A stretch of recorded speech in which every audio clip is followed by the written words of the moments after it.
नमस्ते। आप सभी से अनुरोध है कि कृपया हमारी चैनल को सब्सक्राइब करें, वीडियो को लाइक करें और नीचे डिस्क्रिप्शन में जाके दी जयपुर डायलॉग्स मर्चेंडाइज स्टोर पर क्लिक करें और वहां जाकर अपने पसंद की मर्चेंडाइज जिसमें कि टी शर्ट्स, पोलो शर्ट्स, कुर्ते, मग्स एंड बुक्स, ये सब आपको वहां मिलेंगे। यूएस ने ईरान पर हमला कर ही दिया। लोग कह रहे थे कि साहब कि यूएस ईरान पर हमला नहीं करेगा क्योंकि यूएस ने एक बड़ा अच्छा एक डिसेप्शन और डिकॉय मेथड अपनाया।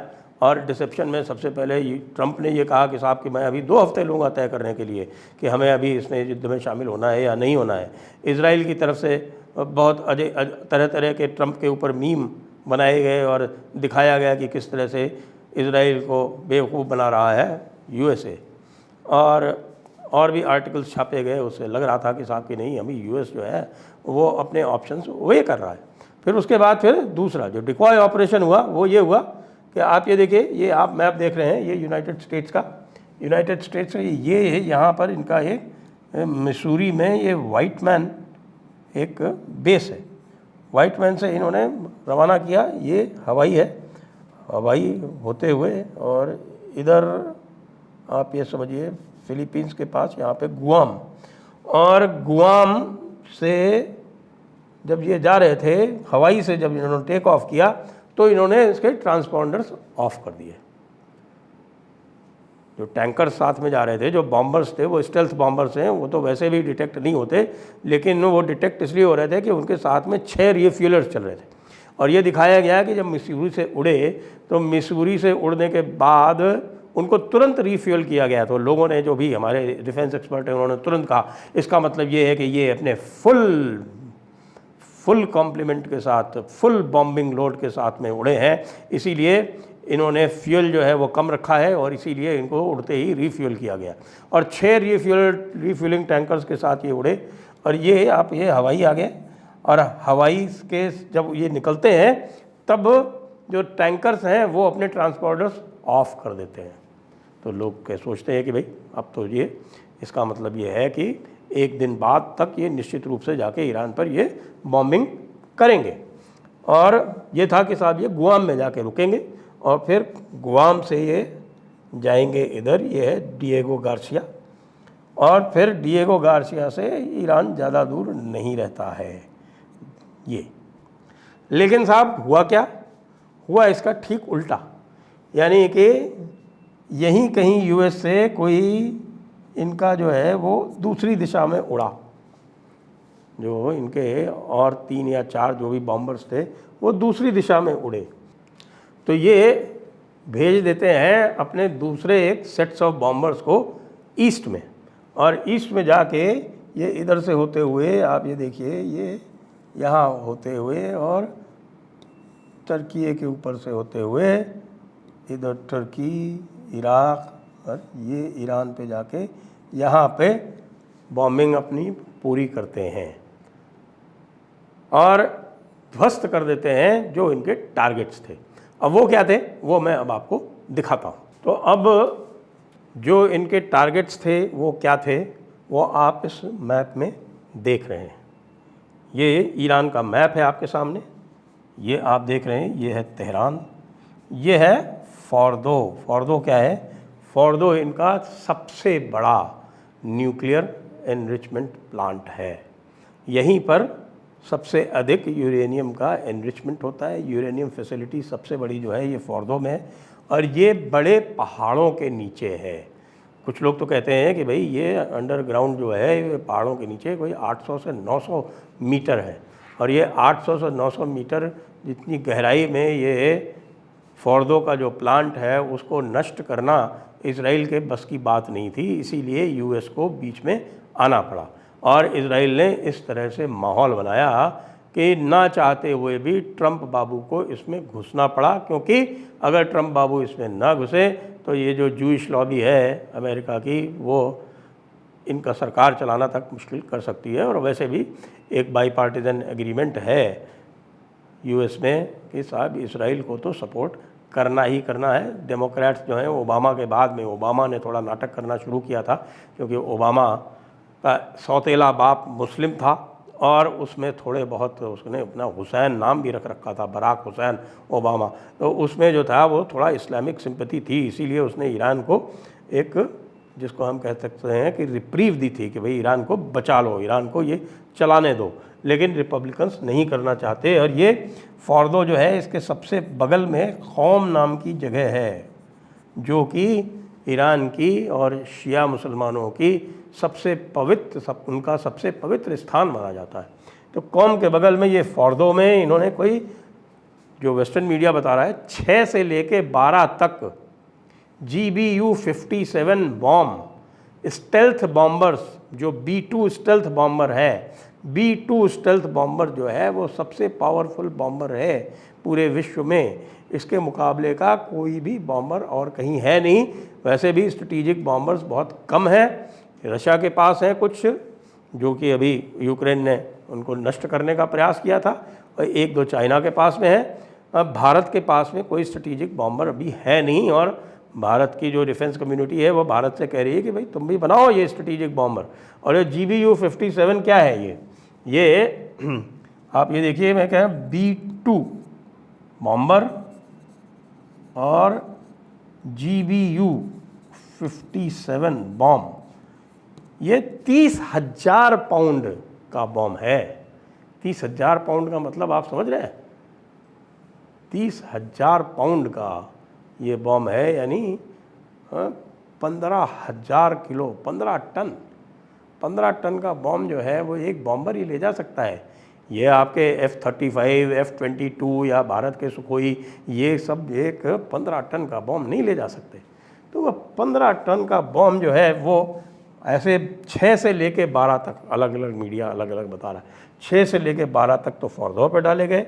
और नातांज की जो एक एनरिचमेंट फैसिलिटी है, जो एडवांस एनरिचमेंट करती है, उस पर डाले गए 2, और 2 के साथ साथ फिर जो क्रूज़ मिसाइल्स हैं टोमाहॉक, वो टोमाहॉक क्रूज़ मिसाइल्स चलाई गई, जो ये अमेरिकन बेसिस थे वहाँ से उन्होंने हिट किया नातांज को। आपको पता है कि उनका एयर डिफेंस सिस्टम जो है वो पूरी तरह से इजराइल पहले ही नष्ट कर चुका है, इसलिए बिल्कुल सेफ स्पेस में थे अमेरिकन्स।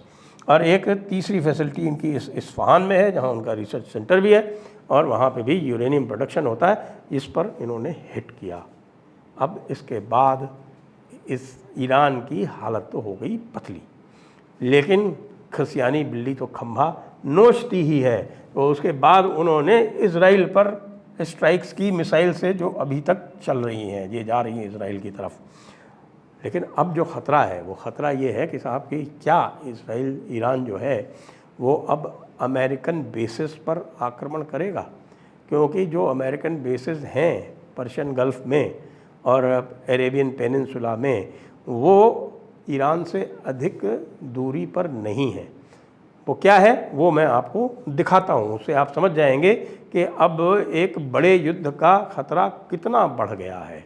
तो आगे यदि आप देखें तो इस मैप से आपको बहुत कुछ आइडिया हो जाएगा कि भाई अमेरिकन एसेट्स कहाँ कहाँ से हैं। अब इधर से यदि हम चलें, इसमें वैसे ये जो साइप्रस है, ये साइप्रस में भी एक अमेरिकन बेस है, जो इस मैप में नहीं दिखाया गया, मैं बता रहा हूँ, ये साइप्रस में है। ये इज़मिर और ये इंचिरलिक, ये टर्की में है। लेकिन इन पे मुझे नहीं लगता कि ये यहाँ हमला किया जाएगा ईरान के द्वारा। लेकिन अब ये इराक में आइन अल असद एयरबेस है, इसके ऊपर पहले ही हमला कर चुका है, अभी 3-4 दिन पहले। और ये तो निश्चित रूप से ईरान की जद में है, बहुत ज़्यादा दूर है नहीं। ये लगभग आप ये मान लीजिए कि ये मुश्किल से 600-700 किलोमीटर पड़ेगा।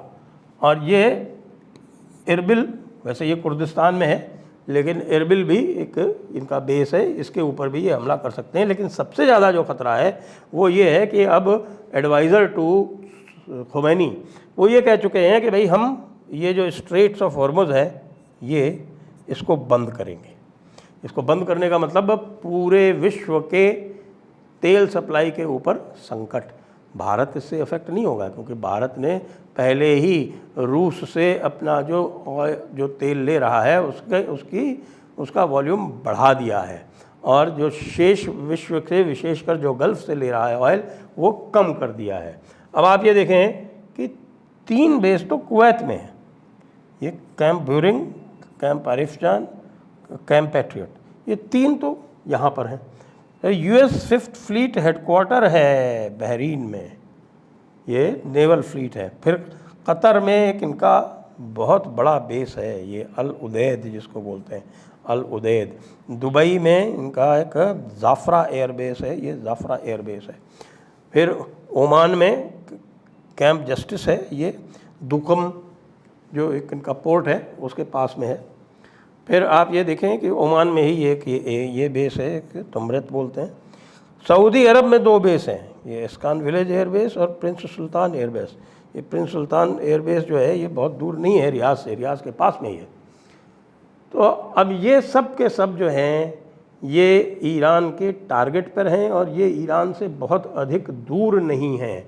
विशेषकर से जो गल्फ़ के जो ये हैं ये तो मुश्किल से 200-300 किलोमीटर की दूरी पर हैं। और जो असेसमेंट हो रहा है वो ये बता रहा है असेसमेंट कि भाई इन्होंने इज़राइल इनका जो है वो करीब 1300-1400 किलोमीटर पड़ता है, उस पर जो इनकी जो मीडियम रेंज मिसाइल्स थी वो खूब सारी दागी हैं, वो तो इनकी एग्जॉस्ट हो गई हैं। लेकिन जो इनकी शॉर्ट रेंज मिसाइल्स हैं 200-300 किलोमीटर वाली, 400-500 तक के जो किलोमीटर वाली हैं, उसकी बहुत सारी संख्या अभी भी इनके पास उपलब्ध है। और वह ये इसको उपयोग में लाके ये जो आप बेसिस देख रहे हैं यूएस के, इन यूएस के बेसिस पर हमला कर सकते हैं। और यूएस के बेसिस पर हमला करेंगे तो आप ये मानिए कि फिर यूएस भी चुप नहीं बैठेगा, फिर यूएस जो है और कुछ करेगा। और ये बड़े बड़े बॉम्ब्स जो है वो यूएस के पास हैं। और आप जानते हैं कि एक सीमा के बाद यूएस जो है न्यूक्लियर पावर यूज़ करने में भी हिचकिचाता नहीं है। आपने हिरोशिमा और नागासाकी देखे हैं, जब हिरोशिमा नागासाकी में कोई भी ऐसा कारण नहीं था तब भी इन्होंने एटम बॉम्ब का यूज़ कर लिया था। तो ये माने हैं कि ईरान की तो अब पटकथा पूर्ण हो गई, लेकिन ईरान की पटकथा पूर्ण होने से जो इस्लामी उम्मत है लगभग उसकी भी पटकथा पूर्ण होने वाली है। क्योंकि इस्लामिक उम्मत का जो उत्कर्ष काल था वो कब आरंभ हुआ था? वो ईरान के 1979 के 1979 के इस्लामिक रेवोल्यूशन से आरंभ हुआ था। और लगता ऐसा है कि ईरान के पतन के साथ ही ये कहीं समाप्त ना हो जाए। और इस सब में हमारे भाईजान पाकिस्तान की जो इनकी जो किरकिरी हो रही है और पूरे पाकिस्तान में मुल्ला मुनीर के ख़िलाफ़ जो हो रहा है वो एक अलग ही विषय है जिसकी हम अलग से चर्चा करेंगे। अभी आप लोग बिल्कुल देखते रहें, क्योंकि लगातार बहुत तेज़ी से इवॉल्व होती हुई सिचुएशन है, फास्ट इवॉल्विंग सिचुएशन, बिल्कुल घंटे घंटे पर परिवर्तन आ रहा है। और हम आपसे मिलते रहेंगे और बताते रहेंगे इसके बारे में। आप दी जयपुर डायलॉग्स को कृपया पेट्रोनाइज करें और लगातार देखते रहें। इससे अच्छा विश्लेषण आपको कहीं भी सुनने में नहीं मिलेगा, चाहे वो टीवी चैनल्स हों और चाहे वो न्यूज़पेपर्स हों। जय हिंद, जय भारत, वंदे मातरम।